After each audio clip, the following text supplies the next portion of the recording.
جلتے ہو اور پھر تم جلتے ہو، یعنی گناہ تمہیں جلا رہے ہیں، اور تم فجر کی نماز پڑھتے ہو، تم پاک اور صاف ہو جاتے ہو، تمہیں دھو دیتا ہے وہ.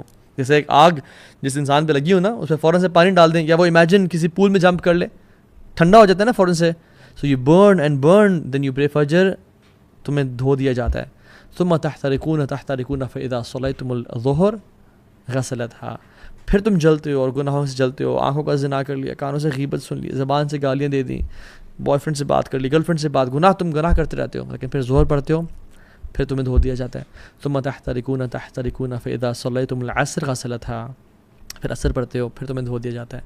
ثم تحترقون تو پھر تم جلتے ہو اور جلتے ہو، پھر تم مغرب پڑھتے ہو، تمہیں دھو دیا جاتا ہے، اور پھر تم جلتے ہو گناہوں کی وجہ سے، اور پھر تم عشاء کی نماز پڑھتے ہو، تمہیں دھو دیا جاتا ہے. ثم تنامون فلا یکتب علیکم حتی تستیقظوا، پھر تم عشاء کی نماز پڑھ کے سوتے ہو، اور تم اس حالت میں سوتے ہو کہ تمہارے اوپر کوئی گناہ نہیں ہوتا حتیٰ کہ جب تم اٹھتے نہیں ہو. اللہ اکبر. نماز، اگر آپ چاہتے ہیں کہ آپ کی زندگی کے تمام میٹرز ڈیلے ہو جائیں، نماز کو ڈیلے کرنا شروع کر دیں. آج کے بعد آپ کی دعاؤں میں آپ ڈیلے چاہتے ہیں، نماز ڈیلے کرنا شروع کر دیں. آپ کی شادی میں ڈیلے چاہتے ہیں، in finding the right spouse for yourself, نماز میں ڈیلے کر لیں. If you want money to be delayed, job چاہتے ہیں کہ 1 سال تک نہیں ملی، اب باقی سالوں میں نہ ملے، ڈیلے یور صلاح. ہیلتھ ٹھیک نہیں ہو رہی، صحت نہیں مل رہی، ڈیلے یور صلاح.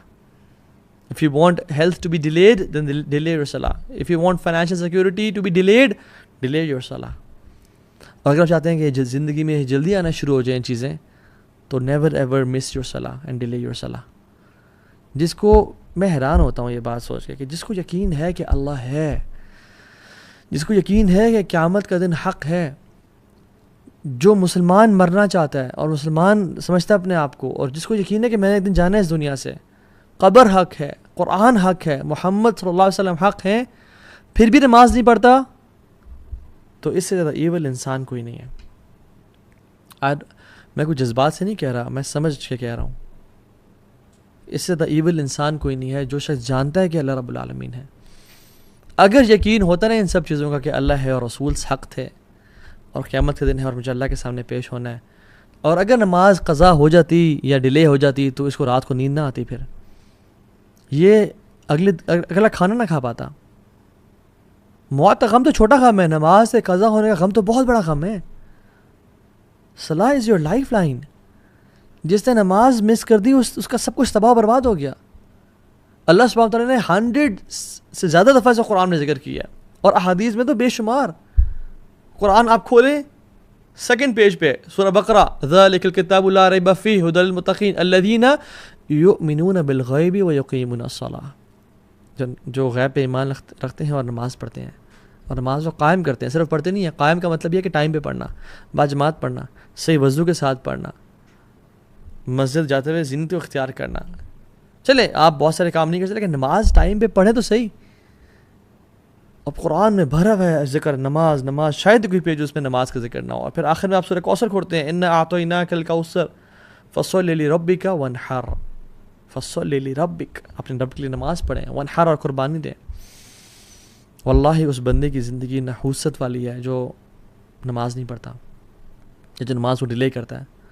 اس کی زندگی میں کچھ نہیں رکھا. جو فجر کی نماز نہیں پڑھتا، شیطان اسے کان میں یورینیٹ کر دیتا ہے. اس کی زندگی میں کیا خیر و برکت ہوگی، اس کی زندگی میں کیا ایکٹیونیس ہوگی. وہ تو لیتھارجی سے اور ڈپریشن سے بھرا ہوا ہوگا وہ شخص. شیطان گردن کے پیچھے 3 نوٹس لگاتا ہے.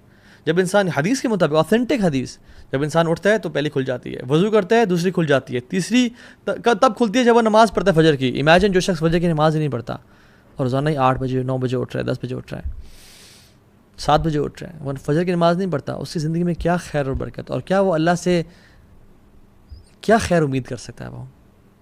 اور وہ کیوں اپنے آپ کو ایسے لوگوں میں شامل کر رہا ہے جس کے بارے میں علماء کا اختلاف ہے. کچھ علماء کہتے ہیں کہ وہ شخص کافر ہے جو نماز نہیں پڑھا. یعنی اس پہ تو کوئی اختلاف ہی نہیں ہے کہ جو شخص نماز کا انکار ہے وہ تو کافر ہے. ٹھیک ہے، اس میں تو اختلاف کسی کا، جو اس میں تو اجماع ہے پوری امت کا. اختلاف اس پہ ہے کہ جو شخص نماز پڑھنا چاہتا ہے بٹ نہیں پڑھا، کچھ علماء کہتے ہیں کہ یہ کافر ہے، اس کو مسلمانوں کے قبرستان میں دفن نہیں کیا جائے گا، اس کا جنازہ نہیں پڑھا جائے گا، اس کو غسل نہیں دیا جائے گا. اور علماء تو یہ بھی کہتے ہیں کہ اس کو جب اس کی موت ہو نا تو دور کسی صحرا یا دور کسی جگہ میں گڑھا کھود کے اس کو وہاں پھینک کے آ جائے جائے. اور دوسرے علماء کیا کہتے ہیں کہ کیا یہ بڑا نیک انسان ہے؟ نہیں، جو اختلاف ہے وہ ہے کہ یہ بہت بڑا کافر نہیں ہے تو فاجر ہے. دوسرے جو علماء کہتے ہیں کہ یہ فاجر ہے، بڑا گناہ گار ہے. کیا میں اور آپ اپنے آپ کو ایسے اسٹیٹمنٹ ڈالنا چاہتے ہیں جس کے بارے میں علماء، ایک گروپ آف علماء اسکالرز، بڑے بڑے اسکالرز کہہ رہے ہوں کہ وہ کافر ہے، اور ایک کہہ رہے ہیں نہیں کافر نہیں ہے تو فاجر ہے، بہت بڑا گناہ گار ہے، بدبخت انسان ہے. اللہ اکبر، اللہم لا تجعلنا منہم، یا رب مجھے اور دیکھنے والوں میں سے کسی کو ایسا لوزر نہ بنانا. یوسف علیہ السلام کی جو خوبصورتی ہے نا، جس نے نہیں دیکھی وہ یوسف علیہ السلام کی خوبصورتی کو مس بھی نہیں کرتا، اور جس نے نماز پڑھنے کی میں لذت کو نہیں دیکھا وہ نماز پڑھنے کو پھر مس بھی نہیں کرتا. نماز میں ایک ایڈکشن ہے، ایک لذت ہے، ایک نشہ ہے جو مسلمان کو نصیب ہوتا ہے. بٹ میں اور آپ کیسے ہیں؟ ہمیں کب نصیب ہوا؟ ہم تو بس سر سے اتارنے والی بات کر رہے ہوتے ہیں. ابو عامر ابن اعلیٰ نماز پڑھا رہے تھے، وہ اکثر نماز نہیں پڑھا رہے تھے رحمہ اللہ. تو ایک دفعہ نا مجبوری میں کسی سب نے ان کو آگے کر دیا کہ آپ پڑھائیں. تو ان نے پیچھے مڑے، جیسے حرم کے امام ہیں نا، اور جو امام نماز پڑھا تو کہتے ہیں نا استووا واعتدلوا، ٹھیک ہے. تو انہوں نے کہا استووا، سیدھے ہو جاؤ، straight up, straighten your lines. تو وہ بے ہوش ہو گئے. ان کو اگلے دن ہوش آیا، اور جب لوگوں نے کہا کہ آپ بے ہوش کیوں ہو گئے، اوتھینٹک واقعہ ہے، انہوں نے کہا کہ جب میں نے کہا نا سیدھے ہو جاؤ، تو مجھے خیال ہے کہ قیامت کے دن اللہ تعالیٰ مجھ سے سوال نہیں کریں گے کہ اے ابو عامر تو کبھی سیدھا نہیں ہوا میرے سامنے، تو لوگوں کو کہہ رہا سیدھا ہو جا. What position do you have to call people be straight in lines when you were not straight in front of me? حالانکہ وہ اتنے نیک لوگ تھے اور وہ بے ہوش ہو گئے. میں اور آپ ہم کتنے ٹیڑھے ہیں اللہ کے سامنے. ہماری تنہائیاں کیسی ہیں، ہماری پبلک لائف کیسی ہے، ہمارے دوستوں کے ساتھ کنورسیشنز کیسی ہیں، ہمارے واٹس ایپ چیٹس اور انسٹاگرام کے ڈیمز کیسے ہیں. عبداللہ بن زبیر جب نماز پڑھتے تھے اور جب رکوع کرتے تھے تو اتنا لمبا رکوع کرتے کہ جو پرندے اوڑے ہوتے نا دور بیٹھے ہیں، اتنی دیر سے ایک اسٹیٹکنس وہ دیکھتے تو پرندے ان کے اوپر آ کے بیٹھ جاتے. دس از اے پیس آف راک اور اسٹیم آف ٹری. اور جب وہ گھر میں آتے تو سب ان کے آنے سے خاموش ہوتے کہ ایک سائلنس، ایک روپ تھا ان کا.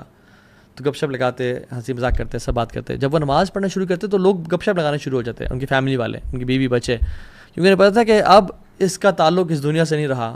ناؤ ہی از ڈسکنیکٹ، ہی کی ناٹ لسن ٹو اس. اس کا تعلق ابھی الملک الجبار اللہ رب العالمین سے ہو گیا ہے. میں اور آپ ہم نمازوں میں ہر چیز ہمیں یاد آ جاتی ہے، ہر چیز کو ہم نوٹس کر رہے ہوتے ہیں.